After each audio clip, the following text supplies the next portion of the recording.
Oke, selamat pagi teman-teman mahasiswa. Pada kesempatan ini akan kita bicarakan terkait dengan masih di mata kuliah akuntansi keuangan menengah, di mana sub yang akan kita bahas terkait dengan kewajiban jangka panjang, ya, kewajiban jangka panjang, di mana waktu pada pertemuan yang lalu sudah kita bahas kewajiban jangka pendek dan di sini kewajiban jangka panjang. Nah, banyak sekali ya yang muncul terkait dengan kewajiban jangka panjang itu, mungkin atas kenapa harus memiliki obligasi, katakanlah investor obligasi memiliki peluang untuk mendapatkan capital gain, di mana kenapa obligasi itu bisa masuk jangka pendek maupun jangka panjang, ya dilihat dari sisi lama atau umur dari obligasi itu sendiri. Kemudian kenapa toh harus memunculkan obligasi, dikatakan utang obligasi itu bagaimana? Nah, liabilitas jangka panjang atau kewajiban jangka panjang adalah kemungkinan pengeluaran sumber daya sebagai akibat dari kewajiban saat ini yang tidak akan jatuh tempo dalam waktu 1 tahun atau 1 siklus operasional perusahaan atau siklus operasional akuntansi, di mana yang lebih panjang, apakah dalam umur dari obligasi itu sendiri. Kemudian contoh dari utang obligasi itu contohnya ada apa? Ada utang obligasi, ada utang wesel, ya, nanti yang masuk di dalam kewajiban jangka panjang itu sendiri. Nah, penerbitan obligasi, nah, di mana obligasi itu sebuah kontrak yang merupakan janji tertulis untuk apa? Untuk membayar sejumlah uang pada saat jatuh tempo ditambah dengan bunga periode dengan tarif tertentu dari nilai jatuh tempo atau nilai nominalnya itu sendiri. Nah, biasanya di sini ada semacam sertifikat, ya, ada sertifikat obligasi. Kemudian pembayaran bunga biasanya dilakukan setengah tahun atau setahun. Tujuannya untuk apa? Untuk meminjam uang jika kebutuhan dana terlalu besar kalau meminjam di satu pihak atau pihak ketiga, sehingga perusahaan akan menerbitkan adanya obligasi itu sendiri. Nah, ada beberapa jenis obligasi, ya, di sini ada obligasi biasa, berseri, dijaminkan, atas nama, kemudian pemeringkatan obligasi. Nah, di mana ada primer, excellent, upper, median, kemudian disimbolkan dengan apa? Nah, kalau mau di inspektor maupun standar & Poor's akan beda-beda, ya. Kalau primer ini dengan A besar, AA, kemudian standar Poor's menyimpulkan terkait dengan obligasi itu A besar semua, AA gitu. Baik yang excellent, upper, median, low. Nah, ini sesuai dengan pemeringkatan sesuai dengan tabel yang ada di sini. Nah, contoh obligasi, ya, di sini ada sertifikat obligasi, di mana memuat nilai nominal dari obligasi itu sendiri, kemudian persentase tingkat bunga, lalu tanggal dikeluarkannya, nah, kepada siapa obligasi itu nanti akan dibayarkan. Kemudian banyak sekali, ya, perusahaan-perusahaan di mana pada saat menerbitkan obligasi itu kenapa harus diturunkan, atau di sini ada Pevindo itu menurunkan peringkat obligasi sematnya, ya, dari simbol AA, ya, menjadi AA min, AA strip, nah, sebagai sebuah surat utang. Nah, ini apa alasan kenapa harus menurunkan sebuah peringkat? Nah, nanti akan kita lihat di pembahasan yang lainnya. Nah, ini harga obligasi berdasarkan transaksi bursa efek di Indonesia, ya, tahun ini, ya. Ada kupon atau bunga dari obligasi itu sendiri, tanggal jatuhnya, temponya kapan. Nah, itu untuk transaksi obligasi itu bisa dilihat di bursa efek. Nah, siapa yang menerbitkan obligasi, kemudian seri atau jenis obligasi itu sendiri, kemudian akan melihat dari kupon atau bunga obligasi itu sendiri, kemudian kapan jatuh temponya, tanggal transaksinya kapan. Nah, itu bisa Anda akses harga obligasi itu di bursa efek. Nah, atau di ini ya, di Bursa Efek Indonesia contohnya di sini ya, ada pada saat Anda mencari jenis-jenis obligasi yang diterbitkan oleh berbagai perusahaan. Begitu juga untuk jenis bond atau jenis obligasinya, peringkatnya, berapa persentase kuponnya, kemudian ke tanggal diterbitkannya, harganya berapa. Nah, itu akan bisa dilihat atau dicari di Bursa Efek. Nah, bagaimana nantinya pada saat penilaian obligasi? Nah, obligasi dengan diskon, obligasi dengan premi. Nah, obligasi itu nilai jual obligasi itu ditentukan sebesar present value cash flow-nya ya, yang terdiri dari bunga dan nilai obligasi. Jadi nilai sekarang atas aliran kas masa depan, ya, present value of cash flow-nya itu nanti akan dibayarkan ya sebesar nilai nominal dari obligasi itu sendiri dan bunga yang akan dibayarkan. Nah, di sini untuk menentukan terkait dengan present value cash flow-nya atau PV-nya, ya tingkat bunga yang dipakai adalah tingkat bunga efektif atau bunga pasar. Ya. Tingkat bunga yang tercantum dalam kontrak atau muncul di sertifikat obligasi itu namanya tarif bunga nominal atau kupon atau nominal rate ya, kalau nilai persentase bunga yang ada di dalam sertifikat itu sendiri. Nah, tarif bunga tersebut merupakan persentase dari nilai nominal. Nah, bisa ada maturity value. Nah, bila terjadi ya di sini tingkat bunga pasar berbeda dengan tingkat bunga yang ditetapkan, maka nilai tunai atau nilai jual obligasi itu akan berbeda dengan nilai obligasinya. Selisih itu disebut diskon. Ya, selisihnya disebut diskon bila nilai tunai obligasi di bawah nilai nominal, atau kalau di ada premi. Kemudian jika obligasi dijual dengan nilai diskon, bunga yang menjadi hak pemegang obligasi akan lebih besar dibanding bunga yang ditetapkan nantinya. Jika obligasi dijual dengan premi, bunga yang menjadi hak pemegang obligasi akan lebih kecil dibanding dengan bunga yang ditetapkan. Nah, di sini bagaimana nanti untuk perhitungannya ya?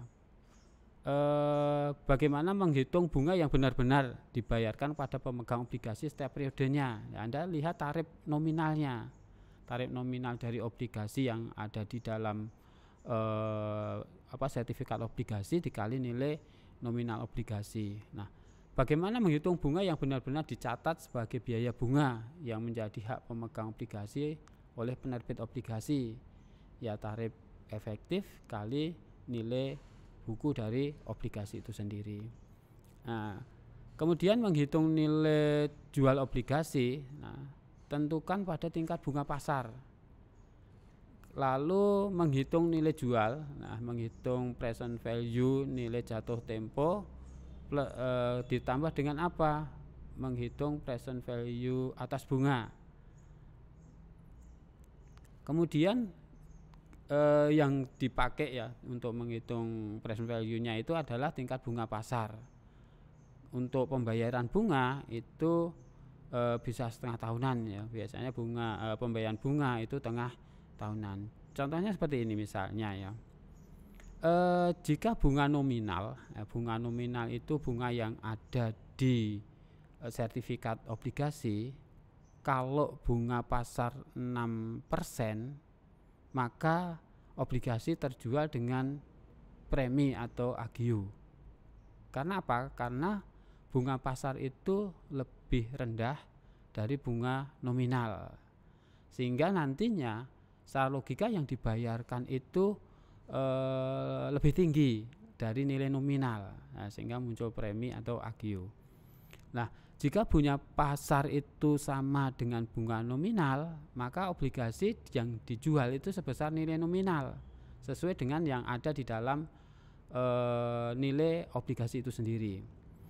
Kalau diketahui bahwa nilai pasar atau bunga pasar itu lebih besar dari nilai nominal atau bunga persentase nominal, di mana jika bunga nominalnya 8%, kemudian diketahui bunga pasar 10%, maka di sini muncul diskon atau disagio. Nah, secara logika nanti apa yang dibayarkan atau nilai obligasi yang dikeluarkan itu lebih kecil dari nilai nominal. Nah, sebagai ilustrasi seperti ini, misalnya diterbitkan obligasi 100.000, jatuh temponya 5 tahun, di mana bunga nominal ya, di sini bunga nominal atau kupon rate-nya 7%, dibayarkan secara tahunan pada akhir tahun untuk bunga itu sendiri, di mana ketika diterbitkan obligasi tersebut diketahui bahwa bunga pasar 9%. Nah, untuk menentukan ya di sini untuk menentukan arus kas pokok dan bunga, bagaimana nanti untuk menentukan arus kas pokok dan bunga atau present value cash flow-nya atas nilai nominal. Nah, berarti kalau kita lihat dari data ini ya nantinya bahwa nilai nominal ya, nilai nominal ini nanti yang dibayarkan itu seharusnya di bawah 100.000. Karena apa? Di sini diketahui bunga pasarnya itu 9%, sehingga muncul diskon atau disagio. Nah, nanti secara terperinci kita ilustrasikan ya nantinya. Nah, untuk menentukan harga obligasi, harga jual atau beli obligasi tidak selalu sebesar nilai nominalnya. Besarnya harga itu ditentukan oleh tingkat bunga obligasi, di mana semakin besar bunganya, harga obligasi semakin tinggi. Begitu juga sebaliknya, ya makin kecil bunga obligasi, semakin rendah harganya. Untuk menentukan besarnya harga obligasi dapat dilakukan dengan cara sebagai berikut. Misalnya kasus ya tadi kita lihat di ini, kalau di sini tanggal 1 Januari dijual obligasi untuk 3 tahun, nilai nominalnya 100.000 atau 100.000 dolar, tarif bunga 8%, bunga dibayarkan setiap tanggal 1 Juli dan 1 Januari. Nah, akan kita lihat dulu ya untuk jurnal pertama yang harus Anda buat. Nah, mungkin untuk perusahaan 1 Januari kas ada utang obligasi sebesar 100.000. Kemudian bunga itu dibayarkan setiap tanggal 1 Juli. Nah, 1 Juli harus membayar beban bunga pada kas. Nah, untuk perhitungan di sini ya, di mana bunga itu dibayarkan dalam satu periode itu 2 kali, maka untuk menentukan tarif di sini ya harus di tahun lamanya. Di sini untuk menentukan nilai nominalnya bisa dengan kemarin ya kita ada tabel anuitas atau dengan rumus ya 1 plus I pangkat N 1 dibagi 1 plus I pangkat N. Nah, sehingga kalau bunga ini dibayarkan 2 kali dalam 1 tahun, maka N-nya dikali 2, kemudian bunga ini dibagi 2. Nah, sehingga untuk jurnal pertama tadi sudah saya sampaikan ya, untuk pembayaran bunga di 1 Januari, karena bunga kedua itu dibayarkan di 1 Januari, maka Anda akan mengakui terkait dengan beban bunga dulu. Nah, di akhir Desember, 31 Desember ada pengakuan atas beban bunga dan utang bunga 4.000. Nah, bagaimana dengan investor pada saat mencatat? Ya, karena ini merupakan sebuah investasi ya, investasi obligasi pada kas. Nah, lalu di 1 Juli akan mendapatkan terkait dengan pendapatan bunga ya, sehingga investor mencatat kas pada pendapatan bunga. Kemudian mengakui adanya piutang bunga di 31 Desember, piutang bunga pada pendapatan bunga. Ini terkait dengan pencatatan tadi. Lah, bagaimana kalau dari ilustrasi tadi diketahui bahwa bunga efektifnya 10%? Emiten akan menjurnal yang pertama itu kas. Nah, kas di sini bukan lagi 100.000. Karena apa? Karena diketahui bahwa yang dipakai untuk menghitung present value cash flow-nya atas nominal maupun bunga itu adalah bunga efektif. Nah, kalau tadi adalah bunga pasar kan 8%, sama dengan bunga nominal karena tanpa bunga ya istilahnya. Yang dipakai adalah bunga kupon rate-nya atau bunga nominal. Kalau diketahui di sini bunga pasarnya 10%, maka yang menjadi present value cash flow untuk menghitungnya adalah bunga pasar yang 10% ya. Nah, sehingga emiten pada saat terjadi transaksi ini tidak mengeluarkan kasnya 100.000, namun apa, ada diskon. Nah, sehingga 1 Januari itu dibuat pencatatan kas 94.820, ini diperoleh dari present value cash flow atas apa, nominal dibagi dengan bunga pasar atau dengan rumus 1 dibagi 1 plus I pangkat N, di mana I-nya di sini adalah 10%, ya, 10% karena dibayarkan dalam satu kali dalam bunga itu dibayarkan 2 kali dalam 1 periode, maka dibagi 2, N-nya dikali 2. Nah, sehingga muncul diskonto di sini, diskon untuk atas obligasi 5.080, sehingga utang obligasinya ya sesuai dengan yang tertera di sertifikat obligasi 100.000. Nah, kemudian pada saat investor ini bagaimana? Ya, investor mencatatnya investasi obligasi pada kas. Nah, sehingga kas yang dibayarkan itu bagi investor tidak sama dengan nilai yang tertera di dalam surat obligasi itu, kurang dari 100.000. Jika apa? Di mana bunga efektifnya lebih besar dari bunga nominal. Lah, bagaimana kalau obligasi itu dijual di bawah nilai nominal atau di bawah kupon kupon rate-nya itu lebih tinggi dari bunga efektif? Nah, maka kas yang dibayarkan lebih tinggi ya di sini ya 107, sehingga terkait dengan bunga efektif yang 7%, maka muncul premi. Nah, premi utang obligasi 7.000 pada utang obligasi 7.000 itu jika apa, perusahaan menerbitkan obligasi itu dengan bunga efektif di bawah bunga nominal. Nah, bagaimana dengan investor mencatatnya? Ya, investor mencatatnya investasi obligasi pada kas sebesar 107, sehingga apa, nilai nominal yang dibayarkan itu lebih tinggi dari nilai obligasi atau nilai nominal obligasi itu sendiri. Nah, biasanya di sini ya obligasi dijual pada nilai nominal di antara tanggal pembayaran bunga. Nah, bagaimana nantinya pada saat apa obligasi itu dimiliki lalu dijual kembali. Nah, misalnya obligasi itu dijual di 1 Maret katakanlah, di mana tadi di antara pembayaran bunga kan, kalau kita melihat di dalam kasus tadi bahwa bunga itu dibayarkan 1 Juni dan 1 Januari. Nah, sehingga obligasi yang dimiliki itu dijual di 1 Maret ya, kas pada utang obligasi pada utang bunga. Nah, kita memperhitungkan terkait dengan apa di antara tanggal pembayaran bunga itu sendiri. Kemudian bagi investor bagaimana mencatatnya? Nah, kita dibalikkan, investor obligasi, piutang obligasi, kas.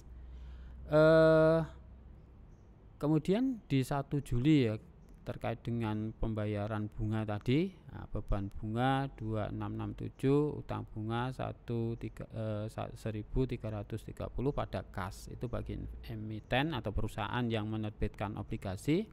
Kemudian bagi investor yang membeli obligasi itu 1 Juli mencatatnya bagaimana? Kas pada piutang bunga pada pendapatan bunga.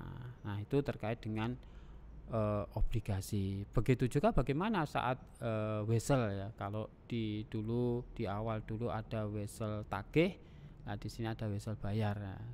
Karena wesel bayar itu sebagai jangka panjang ya, kita lihat lama umur dari wesel itu sendiri. Nah, perlakuannya hampir sama ya nantinya pada saat apa wesel itu diterbitkan. Nah, perbedaan wesel jangka pendek dengan jangka panjang itu lihat jatuh temponya, apakah melebihi dari 1 periode akuntansi atau 1 periode eh, lebih panjang yang mana. Kalau kurang dari 1 periode ya masuk dalam jangka pendek. Di mana wesel jangka panjang memiliki substansi yang sama dengan obligasi ya pada saat apa nantinya untuk menentukannya, apakah jatuh temponya, suku bunganya bagaimana. Nah, wesel tidak dapat langsung dijual belikan pada pasar sekuritas. Nah, ini tidak bisa langsung di sana. Akuntansi wesel dinilai pada nilai sekarang dari arus kas bunga pokok untuk masa depan. Nah, di sini ada premi juga, ada diskonto, di mana nanti akan diamortisasikan selama umur dari wesel itu sendiri. Untuk secara substansi, untuk perhitungannya hampir sama ya dengan pada saat kita melihat dari obligasi tadi, di mana wesel diterbitkan pada nilai nominal. Misalnya wesel senilai 10.000, jangka waktunya 3 tahun, diterbitkan pada nilai nominal, suku bunga efektif maupun suku bunga dan suku bunga efektifnya 10%. Nah, karena nilai sekarang sama dengan nilai nominal, maka tidak ada premi maupun diskon. Karena apa? Diketahui suku bunganya sama. Nah, pada saat kita melakukan pencatatan ya kas pada wesel. Kemudian untuk menghitung buka ya beban bunga pada kas. Nah, di penerbitan wesel itu tidak selalu ya pada nilai nominal. Nah, jika wesel tanpa bunga, maka nilai sekarang diukur dengan kas yang diterimakan. Suku bunga implisit dalam adalah suku bunga yang menyamakan kas yang dibayarkan dengan jumlah yang akan diterima di masa depan. Selisih antara nilai nominal dengan nilai sekarang itu dicatat sebagai diskon nantinya. Diskon itu diamortisasikan ke beban bunga selama umur dari wesel itu sendiri. Contoh di sini, misalnya transaksi dari penawaran atas wesel, kuponnya 0 senilai 150 juta, umurnya 8 tahun, dengan nilai nominal masing-masing 1.000, dijual dengan ini ya, seharga 327 dengan diskon 673 umpamanya seperti ini. Nah, nilai sekarang dari wesel merupakan kas sebesar 327 ini. Suku bunga dapat dihitung dengan menentukan suku bunga yang menyamakan jumlah yang saat ini dibayar investor dengan yang akan diterima mendatang. Jika amortisasi diskon 8 tahun dengan suku bunga efektif 15%, nah, kita ilustrasikan lagi ya yang lainnya.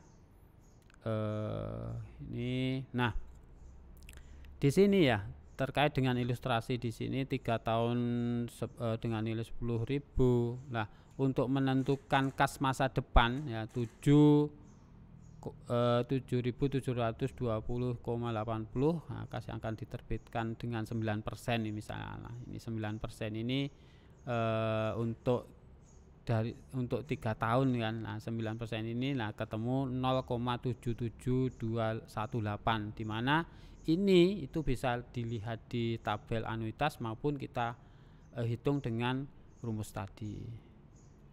Nah, tinggal melakukan pencatatannya. Nah, contoh amortisasinya seperti ini. Nah, untuk tahun pertama, tahun kedua sampai dengan apa? Nilai nominal obligasi nilai nominal wesel pada tahun ketiga itu sama besarnya dengan nilai nominal. Nah, bagaimana dengan pembayaran bunga? Nah, beban bunga pada diskonto atas wesel. Nah, ini terkait dengan obligasi maupun wesel ya, hampir sama nantinya. Bagaimana jika bunga itu bunga nominal lebih tinggi dari bunga pasar itu lebih tinggi dari bunga nominal. Nah, sehingga nanti yang akan diterbitkan pada saat penerbitan itu biasanya lebih rendah ya, lebih rendah dari apa? Dari nilai nominal. Namun di akhir periode nanti akan dibayarkan sesuai dengan apa? Ya, nilai nominal dari wesel itu sendiri, di mana pada saat diterbitkan itu muncul yang namanya diskon. Di sini kan ada diskonto. Baik, terkait dengan utang jangka panjang, subbahasan wesel maupun obligasi, Saya cukupkan sekian. Nanti ada beberapa kasus yang mungkin bisa kita diskusikan di pertemuan offline maupun online lewat Google Classroom maupun tatap muka di kelas. Saya kira ini untuk kewajiban jangka panjang. Assalamualaikum warahmatullahi wabarakatuh.